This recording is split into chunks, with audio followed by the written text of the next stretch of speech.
Okay, hi. I'm going to be doing a video tutorial for you on needle felting. And those of you who ordered from me, some of you ordered this cute wall hanging to do. Some ordered the wall hanging and the nest. So I'm going to do a tutorial for both.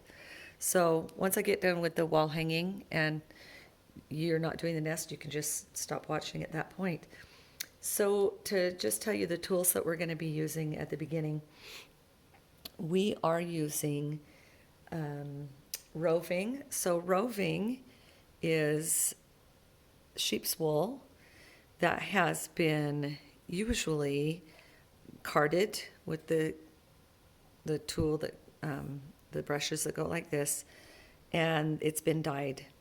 Occasionally, people will get a little crazy when they make this themselves, and like this one has little spots of glitter in it. So there's a lot of fun things you can do with roving to really boost them up and jazz them up. So I'll also be using these cookie cutters, and I found that when I'm doing the heart shape, the cookie cutter works really well. I used to do them by hand, and that just took forever. This is coated foam, and I get mine at Clever Octopus because I work there. But if you find it in any packaging and you decide you want to keep needle felting, save it because it's awesome. It just has to be coated because otherwise it sheds. I gave some of you two things. This one, it's just a personal preference, which so you could try out each one. This one tends to break down, but it doesn't shed. But this one doesn't break down or shed. So whatever you're comfortable using, it's to protect the table, and it is to it's just what you need as you're stabbing your needle in there. Needle felting is all about stabbing. You're going to hear me talk about stabbing a lot. So to start out, I'm going to do just this heart shape. You might have received a couple of different heart shapes, but most people just chose this basic heart shape. Fits there pretty well. The first thing you want to do when you're doing your roving is you want to fluff it, or another word for that is, I can't remember the word, sorry you guys. But you're fluffing it like this, and you just want to get it so it's all super untangled and super floofy, okay? You don't want it just take a chunk of it and stick it in there. This is our little mold that we're using. For each mold, you're going to use about this much, but you can see it squishes down pretty far. So you're going to hold this with your non-dominant hand pretty tight because you don't want the roving to come out from under here. So just stuff it in there. And there are so many ways you can do this. I have 3 different kinds of needles, small, medium, and large. With the ones I send out in kits, I send out usually 2 smalls and a medium because you'll probably break one. It's really easy to break these. So just to give you a quick rundown of what needle felting is before we do that. If you looked at this roving under the microscope, you'd see that sheep's wool and alpaca have scales on it, like your own hair would have. And then this little needle, it's so sharp, but it has little notches taken out of it. And it's so delicate. The best way to do needle felting is to go straight up and down. If you go in and then push it out, that's what breaks your tip. So that's why I gave you 2, is because it's really natural to break a tip. That's pretty normal. So hopefully you won't break too many, but I buy these on Amazon for really pretty inexpensive. You can buy needle felting kits on Amazon that come with lots of different things in it. This is for large scale needle felting, like if you were doing like the back of a jacket, or let's say you have a wool jacket or any jacket that you wanted to add design onto, you could just do this. It's for large areas. There's wet felting, there's dry felting. Wet felting is like if you make these little pom-pom balls. I won't show you how to do that now, but wet felting's really fun too, but we're doing dry needle felting. And it's just like when you shrink a sweater in the wash, and all those fibers in a wool sweater will fuse together. And it makes what basically a piece of felt. So that's what felting is. We're just fusing all these fibers together. And look how thick. We want these little hearts to be about this thick when we do it. I've taught classes where people lay in a layer of this and another layer on top of it. So when you look at it from the side, it's two layered. I taught another class where the gals added like little polka dots on top of the hearts, which was super easy and fun. They added another heart on top of the heart, freehand. You can do a lot of freehand stuff when you're done with the heart shape. I just did mine really simple. I got 2 different sticks because I like both of them. But if you do get the slick one in your kit, you do have to add a touch of hot glue at the top, because these don't move, but it's really slick. This one's really slick, so these tend to slide around a little. So I just had my last class put a touch of glue on them. So like I said, you're going to stuff it down. I remembered the word. When you pull this apart, it's called drafting. You're drafting, you're just getting the air into the fiber. So after you've drafted the fiber, now this is the kind of little fun craft where a lot of poking and stabbing yourself could happen if you're not careful like me, because I like to go through a craft really fast, but don't be like me. There's different finger cots you can buy online. I have found when I use a finger cot, I still stab myself. It goes straight through. The leather finger cots, they're awesome. They don't stab as much, but they don't give me as much control. I like to be kind of in control. On our needle size, you'll really, the only difference between a small and a medium is the needle's going to be a little bit more fine. So think of it like a paintbrush. So you do a small needle for fine detail, and you do a medium one for less. I use small on all of this kind of needle felting because it's so little. So you get to do what you want. Try it out. If you like the medium better, I find it a little harder to stick in. I like the soft because I just love how the small, because I love how the small feels. So the first thing we're going to do is we're going to get the actual shape of the heart, and then we're going to pull the cookie cutter off, and we're going to refine that by hand. So this, you can see I could stab here.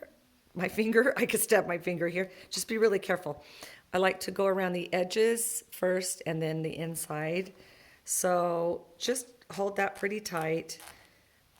Most people are way more coordinated than I am about it. So I get in a really big rush. You can see you don't have to do it fast. I start going like this and getting really fast, and just like that, I stab myself thinking I'm really cool, and then I stab myself. That actually really hurt. Okay, you guys are cracking up right now.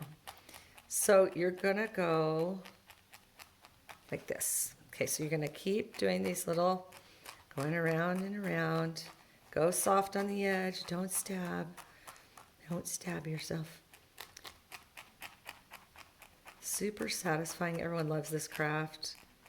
I've taught first graders through 8th graders, through every age. I've taught special needs kids this.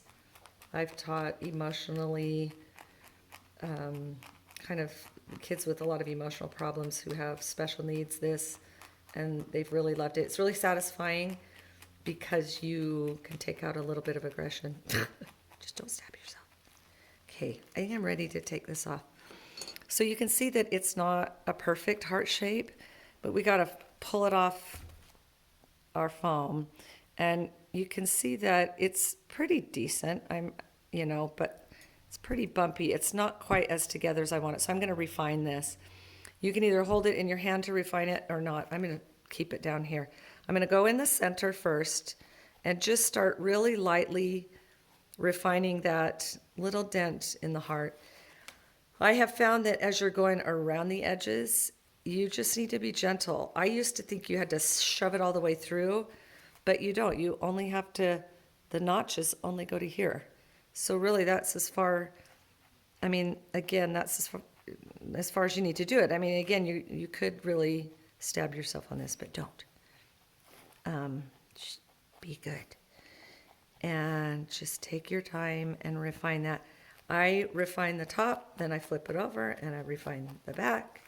And I just keep doing this until I get a shape I like. Now this is a 3D piece. If we were needle felting a design onto fabric, you could still use one of these, any kind of cookie cutter, like if you're doing a flower or you're doing any shape, that comes in a cookie cutter, they work great as your initial shape. But you could also freehand tons. Most people freehand this stuff if they're doing it on like a denim jacket, or you could you could mend your own pants with this. It looks really cute if you do mending like this. There's a big trend right now in doing mending that shows. And it's very, very fun to do. So this would fall into that category of mending that shows. So I'm liking how this is looking. I mean, if you're a perfectionist, you could spend a lot of time on this. But I'm a so perfectionist. So I'm just gonna go with it. I kind of just like, whoopsie, how it's looking. So in your kit also, I gave you an embroidery needle and I pre-measured all of these sizes, okay? So, sorry, it's this. I pre-measured these 3 lengths and then I pre-measured this top piece. So if you're saying, deciding you definitely don't have to do it exactly like this. You could do any length of it you want. You could do any kind of embroidery floss you want. You could do string. A lot of people don't like to hang it this way. They just like to put a nail on the wall and hang it this way.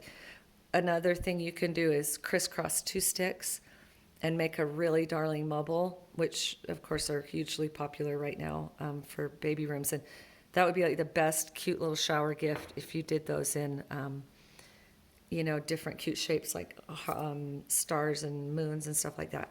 Here's a regular needle, and I'm not tying a hole in the end. So I would say lay out your hearts. Let's say you get all of your 9 hearts done, okay? Just lay them out the way you want them and get your lengths that you like. I've got short, long, medium here. Do it however you want to, but you're gonna string it with starting at the bottom one that you lay down. So I would string the purple one, the red one, and then the pink one. And using this as a little example, you'll go in the bottom and you'll come out that dent in the heart. There's a name for that. I can't remember what it is. Just make sure it's not showing, that it's sandwiched right in the middle, okay? Just fidget around with it till you get it. And you'll pull it through like this, just like any kind of sewing. You are going to tie a knot in the end, and it only needs one little one. And then I trim it pretty close. I like to hide the knots. When I was had the class, and sorry for those of you who couldn't make it, there were a lot of people that didn't mind the ends hanging, and they put these in various ways, and they didn't mind the knot showing. But I like to hide the knot by just pulling it gently through like that. That's really all you need to do. And then you'll add your hearts all the way up, and then just tie it on your wood, and do that for all 3, and then just tie the top piece on. So there you go. See, you did it. Isn't it awesome? So cute. Such a fun, easy craft. You could do it with so many cute different things for any holiday. They look great on the wall. Now, we're going to do the nest. So those of you who aren't doing the nest, love ya and leave ya. You got to go. Just kidding. You can watch this if you want. Let's say you've done all your little hearts that go in the nest or whatever you want to put in it. In the spring, I'm teaching a class where we do nests with little robin's eggs in it. We're going to do one of these or a garland with flowers. And how cute are these on a garland? So you're going to string it though. If you did a garland, you'd string it out this way. You know, you'd set your hearts across like this, and you'd take embroidery floss and you'd string it through the side. And these are, again, they're hugely popular. Everyone loves a cutesy garland. So the nest, it's going to kind of turn out as big or as small as you want it. But I'm going to show you how I did it. I did mine, and whoever's doing a nest, you get brown roving. This is straight from a sheep that is not one of my black sheep. Black sheep are really dark brown. This isn't mine, but if you do see within any of the roving what's called VM, I know that's terrible, vegetable matter,